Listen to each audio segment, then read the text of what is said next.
यहाँ पर 3 लाइन मिलता है, आप इस पर क्लिक करेंगे तो एक ऑप्शन देखिए मिलता है आवास प्लस 2024 सर्वे, जिस पर आपको क्लिक करना है। अब इसमें सर्वे फॉर्म भरने के लिए मोबाइल से आपको 2 एप्लीकेशन की जरूरत होगी। सबसे पहला है कि यहाँ पर देखिए आधार फेस आरडी जो मिलता है, आप इस पर पहले क्लिक करेंगे तो ये आपको प्ले स्टोर पर रिडायरेक्ट करेगा। इस एप्लीकेशन को आपको पहला काम करना है, इंस्टॉल कर लेना है। ये इंस्टॉल होने देते हैं, मैं यहाँ से बैक करता हूँ। अब दूसरा एप्लीकेशन की भी जो जरूरत होगी वो भी मैं आपको दिखाता हूँ। यहाँ पर लेटेस्ट जो इनका आवास सर्वे प्लस का जो एप्लीकेशन आपको मिलता है, आप इसको डाउनलोड करेंगे। इस पर जब आप क्लिक करेंगे तो ये एप्लीकेशन डाउनलोड करने के लिए ऑप्शन आ जाएगा इंस्टॉल का, जिस पर आपको क्लिक करना है। तो ये भी एप्लीकेशन जो है डाउनलोड होने की प्रक्रिया शुरू होती है। आप कुछ सेकंड वेट करेंगे, ये दोनों एप्लीकेशन आपका इंस्टॉल हो जाएगा। इंस्टॉल होगा तो आप जब यहाँ से क्लोज करेंगे ना, तो आपके फोन में वो दिखना चाहिए। तो यहाँ पर देखेंगे हमारे सामने वो एप्लीकेशन आ चुका है आवास प्लस का, जिस पर आपको क्लिक कर ओपन करना है। जैसे एप्लीकेशन को आप ओपन करेंगे ना, तो सबसे पहला चीज़ पूछेगा कि लैंग्वेज बताइए कि किस लैंग्वेज में आपको फॉर्म को भरना है। तो मैं यहाँ से इंग्लिश को चुनता हूँ और यहाँ से डन करता हूँ। आप चाहे तो हिंदी भी चुन सकते हैं और इसका परमिशन देना है, तो यहाँ पर ओके करें। और सबसे पहला काम करना है कि इसका परमिशन आपको दे देना है। चलिए मैं इसका परमिशन अलाउ करता हूँ।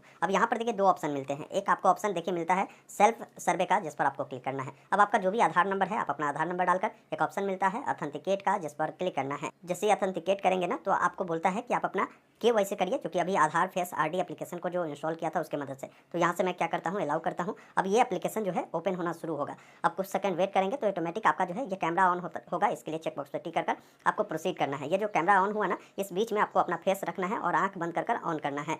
इस प्रकार देखेंगे हमारा जो KYC है सक्सेसफुली कंप्लीट हो चुका है। जैसे ही आंख बंद कर आप ओपन करते हैं और ग्रीन होता है तो ये KYC ले लेता है। उसके बाद सिंपली क्या करें, यहाँ से ओके वाले विकल्प पर क्लिक करें। अब यहाँ पर आपको जो है एक पिन सेट करना होगा। जैसे अपने मोबाइल में लॉक लगाते हैं, ATM का कोई पिन बनाते हैं, उसी अकॉर्डिंग एक पिन आप बना लेंगे और उसी पिन को दोबारा से डालेंगे और क्रिएट पिन पर क्लिक करेंगे। उसके बाद आपका जो पिन है वो सेट हो जाता है। अब लॉगिन करने के लिए जो भी आपने पिन बनाया था उस पिन को डालकर आप सिंपली यहाँ से लॉगिन करेंगे तो ये फॉर्म आपके सामने खुलेगा। अब देखिए यहाँ पर सबसे पहला चीज़ है कि आपको स्टेट बताना है, तो जो भी राज्य होगा आपका वो ऑटोमेटिक आ जाएगा। फिर आपको अपना जिला बताना है, तो जिस भी जिला से बिलोंग करते हैं वो जिला को चयन करेंगे। उसके बाद जो भी आपका ब्लॉक होगा वो ब्लॉक यहाँ से आप चयन, अब यहाँ पर अपना ब्लॉक चयन करेंगे। जो भी आपका पंचायत है उसको चयन करना है और अपना विलेज को चयन करना है। नीचे में एक ऑप्शन देखिए मिलता है प्रोसीड का, जिस पर आपको क्लिक करना है। प्रोसीड करते ही आपका जो अगला स्टेप है इस प्रकार खुलता है। अब देखिए यहाँ पर कुछ जानकारी आपको भरनी होगी, जिसमें सबसे पहला चीज़ है कि आपको अपने जो भी डिटेल है उसमें कुछ ऐड करना है और कुछ एडिट करना है। तो आप यहाँ पर आएंगे तो अभी बहुत सारी जानकारी आपको अभी ऐड करना है, तो ऐड वाले विकल्प पर क्लिक करेंगे तो जिसमें देखेंगे आपका यहाँ पर पॉपअप खुलता है। अब इसमें बताना है कि जो भी व्यक्ति अप्लाई कर रहे हैं उनका क्या नाम है, उनका नाम यहाँ पर लिखेंगे। साथ में उनका जो भी आधार नंबर है वो लिखेंगे। उनके पास अगर जॉब कार्ड नंबर है तो वो जानकारी दे सकता है। वो जो व्यक्ति है जो आवेदन दे रहे हैं वो मेल है या फीमेल है, वो जानकारी आप यहाँ से चयन करेंगे।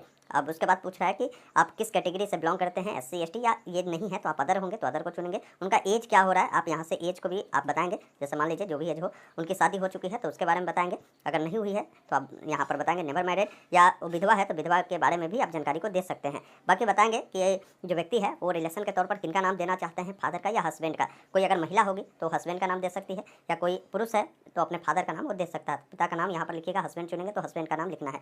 जो भी आपका मोबाइल नंबर है लिखेंगे। आप कहाँ तक पढ़े हुए हैं वो जानकारी देंगे। नहीं पढ़े हुए तो आप बताएंगे कि हम पढ़े हुए नहीं हैं, आप इसको चुन सकते हैं। और पढ़े हैं तो आप कहाँ तक पढ़े हैं वो जानकारी भी आप यहाँ से बता सकते हैं। फिर ऑक्यूपेशन पूछ रहा है, इसका मतलब आप करते क्या है। तो यहाँ पर बहुत सारे ऑप्शन है। अगर किसानी करते हैं तो एग्रीकल्चर को चुनें। इसमें से कुछ नहीं आपको समझ में आ रहा है, आप कुछ नहीं करते हैं तो यहाँ पर नन को भी चुन सकते हैं। आप अपने अकॉर्डिंग यहाँ से जानकारी को सेलेक्ट कर सकते हैं।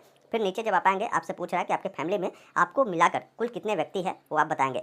तो मान लीजिए आपके परिवार में आप है और आपकी बीवी है तो आप 2 आदमी हुए, आपके बच्चे हैं तो आप 3 आदमी हुए, या बच्चे 2 हैं तो आप 4 आदमी हुए। तो चारों का डिटेल देना होगा। तो जितने भी व्यक्ति होंगे ना वो जानकारी आप बताएंगे। उसके बाद नीचे आएंगे, पूछ रहा है कि परिवार में कोई ऐसा व्यक्ति तो नहीं है जो विकलांग है, वैसा है तो यस करें, नहीं तो आप नो वाले विकल्प पर क्लिक करें। परिवार में कोई ऐसा व्यक्ति तो नहीं है जो इस प्रकार की बीमारी से ग्रसित है, तो है तो बताएं, नहीं तो आप नन वाले विकल्प को चुने। उसके बाद पूछ रहा है कि आपके फैमिली का जो इनकम है ना वो कितना है। मान लीजिए आपके फैमिली का जो इनकम है एनुअल साल का अगर 95,000 है तो आप यहाँ पर लिखिए 95,000 है। फिर यहाँ से एक ऑप्शन मिलता है सेव एंड नेक्स्ट का, जिस पर क्लिक करना है। अब जैसे सेव किया तो एक व्यक्ति का जो डिटेल है वो ऐड हो चुका है। अब जो है आपके फैमिली मेंबर में जो भी व्यक्ति है उनका डिटेल यहाँ पर ऐड करना है। जैसे मान लीजिए मैंने 2 व्यक्ति को चुना है, तो दूसरा अगर मेरी वाइफ है तो उनकी जानकारी देनी है, या आपके बच्चे हैं या आपकी माता है या पिता है तो उनका जानकारी देना है ऐड फैमिली मेंबर में। तो आप उनका जो भी नाम है आधार के अकॉर्डिंग लिखेंगे, उनका आधार नंबर लिखेंगे, वो जेंडर क्या है, मेल है या फीमेल है, साथ में उनसे आपका क्या रिलेशन है, आप उनके हस्बैंड है या वो आपके हस्बैंड है, या आपकी वाइफ है वो, या आपके पिता है माता है, वो जानकारी आप यहाँ से बता सकते हैं। जो भी हो आप उसको यहाँ से सेलेक्ट कर सकते हैं।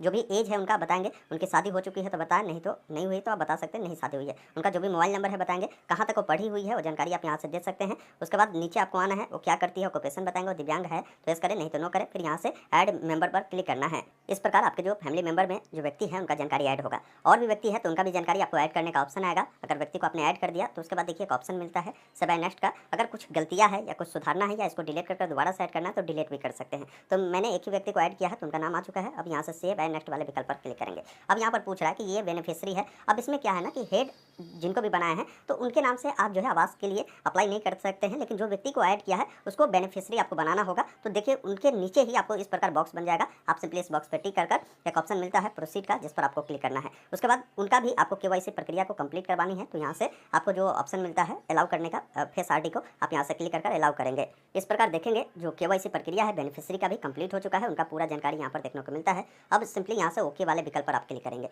अब यहाँ पर देखेंगे ना तो बैंक अकाउंट की डिटेल आपसे पूछी जाती है, क्योंकि इसमें जो भी पैसा आपको मिलता है ना इसी बैंक अकाउंट में आपको भेजे जाते हैं। तो आपको बताना है कि जो आपका अकाउंट है वो किस प्रकार के बैंक में है, पोस्ट ऑफिस वाला में है या आपका कोई रीजनल रूरल बैंक है उसमें है, तो आप इसमें बता सकते हैं, या कोई कमर्शियल बैंक है उसमें है, तो आप अपने अकॉर्डिंग जानकारी को चयन करेंगे। फिर पूछता है कि जो भी आपका खाता है वो जो बैंक है, बैंक का नाम आप यहाँ से चयन करेंगे। उसके बाद यहाँ पर बताएंगे कि भाई आपका जो खाता है किस ब्रांच में है, यहाँ पर सभी ब्रांच का नाम मिलता है। आपका जो भी ब्रांच में खाता हो ना आप अपने ब्रांच को यहाँ से सेलेक्ट कर सकते हैं। उसके बाद जो भी आपका अकाउंट नंबर है लिखेंगे, अकाउंट नंबर को दोबारा डालेंगे। उसके बाद यहाँ पर पूछ रहा है कि जो बैंक पर नाम है बेनिफिशियरी का, जिनका खाता है उनका क्या नाम है, वो नाम लिखकर यहाँ से नेक्स्ट करना है। इस प्रकार आपका बैंक की जानकारी ऐड होती है। अब आपसे कुछ जो है क्वेश्चन आपसे पूछता है, जिसमें पूछता है कि अभी जो आप रह रहे हैं वो आप अपने ज़मीन में रह रहे हैं, वो घर आपका है या रेंट पे रहते हैं, वो जानकारी आप बताएंगे। मकान है वो कच्चे का है या पक्का का है, वो जानकारी आप यहाँ पर बताएंगे। उसके बाद बताएंगे जो घर का छत होता है ना, तो उसके बारे में यहाँ पर आपके दीवार के बारे में पूछ रहा है कि वो कच्चे का है या पक्का का है। आपका जो छत है वो कच्चे का है या पक्का का है, वो जानकारी बताएंगे। कितने रूम है वो जानकारी आप बताएंगे यहाँ पर।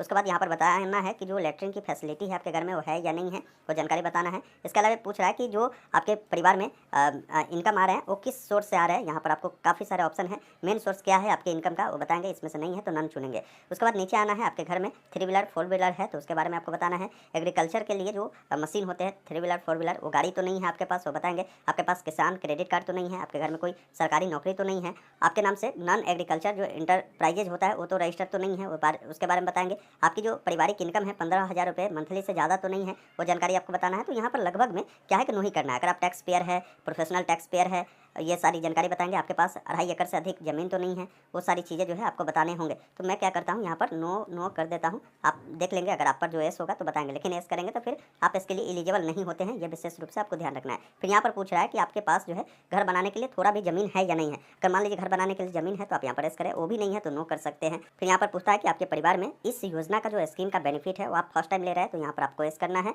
अगर मान लीजिए इससे पहले कोई लिया है तो आप नो कर सकते हैं। फिर यहाँ पर पूछ रहा है कि आपके फैमिली में जो व्यक्ति है ये घर बनाने के लिए इस योजना का बेनिफिट फर्स्ट टाइम ले रहा है तो एस करेंगे। अगर इससे पहले लिया है तो आप नो कर सकते हैं। तो इतना चीज़ें आपको जो है बताने की ज़रूरत है। मोस्टली में क्या है ना कि यहाँ पर आपको सब में नो होगा, नीचे 2 जो बॉक्स है इसमें आप एस कर सकते हैं। उसके बाद एक ऑप्शन मिलता है सेव एंड नेक्स्ट का, जिस पर आपको क्लिक करना है। अब देखिए जो आपके पास पुराने घर है ना उसका तस्वीर जो है कैप्चर करने होते हैं। उसमें ध्यान ये रखना होता है ना कि आपको एक जो फोटो है आपको घर के बाहर से क्लिक करना होता है, एक घर के अंदर से दीवार का भी करना होता है, और छत भी दिखाना होता है कि आपने कच्चा डाला है तो कच्चा का है या नहीं है, तो उस प्रकार का इमेज डालना होता है। अब फोटो क्लिक करने के लिए देखिए यहाँ पर इमेज जो बना है आप इस पर क्लिक करेंगे तो ये कैमरा ओपन हो जाएगा। अब देखिए फोटो कैसे क्लिक करना है, तो एक मैंने बताया कि आप बाहर से पूरे घर का फोटो ले लीजिए। तो चलिए मैं एक फोटो यहाँ से ले लेता हूँ, क्लिक करता हूँ। क्लिक करने के बाद आप चाहे तो इसको क्रॉप भी कर सकते हैं अपने अकॉर्डिंग। अगर ये सही है तो डायरेक्ट यहाँ से सही वाले विकल्प पर क्लिक करेंगे, एक फोटो आपका कैप्चर हो गया। अब दूसरा फोटो जो आपको लेना है ना साथियों, उसमें आपको क्या करना है, देख लेना है कि आपका दीवार और छत दोनों आ रहा हो, वैसा फोटो भी आपको क्लिक करना है। अगर इसमें पहले का फोटो है इसमें कुछ क्रॉप करना है तो इस प्रकार क्रॉप कर यहाँ से क्रॉप करेंगे तो एक फोटो आ गया। दूसरा फोटो दीवार और छत दोनों आना चाहिए, तो वैसा फोटो आपको क्लिक कर लेना है। क्लिक करने के बाद इसको भी अगर क्रॉप करना है तो क्रॉप कर लीजिए, अभी ऑप्शन है, और यहाँ से क्रॉप करेंगे तो ये भी फोटो आपका क्लिक हुआ। और तीसरा फोटो घर के सामने आप खड़ा होकर एक क्लिक करवा लीजिए, उसको भी आप यहाँ पर डाल दीजिए। अब यहाँ पर पूछ रहा है कि ऐड रिमार्क में आप लिख सकते हैं कच्चे का घर है तो अब रिमार्क में आप लिख सकते हैं कच्चा मकान, क्योंकि कच्चे का मकान है तो लिख दीजिएगा। उसके बाद एक ऑप्शन मिलता है सेव एंड नेक्स्ट का, जिस पर क्लिक करना है। अब यहाँ पर पूछ रहा है कि अगर आपको ये ट्रेनिंग जो मिलता है उसमें इनरोल करना है तो आप इसमें में बताएंगे। अब बताएंगे कि आपको किस प्रकार का घर बनाना है। देखिए 3 प्रकार का घर है, एक इस प्रकार का है, एक इस प्रकार का है, एक इस प्रकार का है। तो जैसा भी बनाना हो उस वाले घर के सामने सही का टिक है, सिलेक्ट कर यहाँ से प्रोसीड वाले विकल्प पर क्लिक करना है। अब आपने जितने भी जानकारी फिलअप किया है ना उन सबका एक बार प्रीव्यू आता है, एक बार तमाम जानकारी को देखना है कि आपकी तमाम जानकारी सही है या नहीं है। सारी जानकारी सही है तो सिंपली यहाँ पर एक ऑप्शन मिलता है प्रोसीड का, जिस पर आपको क्लिक करना है। अब यहाँ पर जैसे ही आप प्रोसीड करते हैं इस प्रकार जो सर्वे का जो आपने फॉर्म है उसको सक्सेसफुल कंप्लीट कर दिया है, लेकिन बोल रहा है कि प्लीज अपलोड, आपको डॉक्यूमेंट अपलोड करना है। यहाँ से ओके करें और यहाँ से ओके वाले विकल्प पर क्लिक कर पहले इसको परमिशन आपको देना है। अब देखिए यहाँ पर ऑप्शन है अपलोड सेव सर्वे डाटा, जिस पर आपको क्लिक करना है। अब आपकी जो जानकारी है यहाँ पर देखने को मिलता है।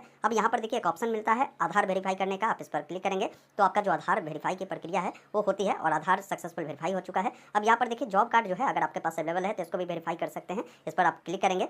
हालांकि जॉब कार्ड कंपलसरी है नहीं, जिनके पास है तो आप डाल दीजिए, नहीं है तो इसको छोड़े। उसके बाद एक ऑप्शन देखिए नीचे में मिलता है अपलोड रिकॉर्ड का, जिस पर आपको क्लिक करना है। तो इसके लिए सबसे पहला काम करना है कि यहाँ से आपको इसको सिलेक्ट करना है, फिर अपलोड रिकॉर्ड पे क्लिक करेंगे तो आपका जो डाटा है वो सर्वे टीम के पास चली जाती है, फिर आगे आपकी वेरिफिकेशन प्रक्रिया चलती है। किसी ने अगर सर्वे फॉर्म को गलत भर लिया है, अब लगता है कि भाई मेरा जानकारी गलत है, डिलीट करना चाहते हैं, तो देखिए ऑप्शन आपको मिलता है डिलीट सर्वे का, जिस पर आप क्लिक कर यहाँ से ओके करेंगे तो आपका जो सर्वे फॉर्म है वो डिलीट हो जाएगा, क्योंकि आपने गलत भरा है। तो इस अकॉर्डिंग जो है आप फॉर्म को भरिए।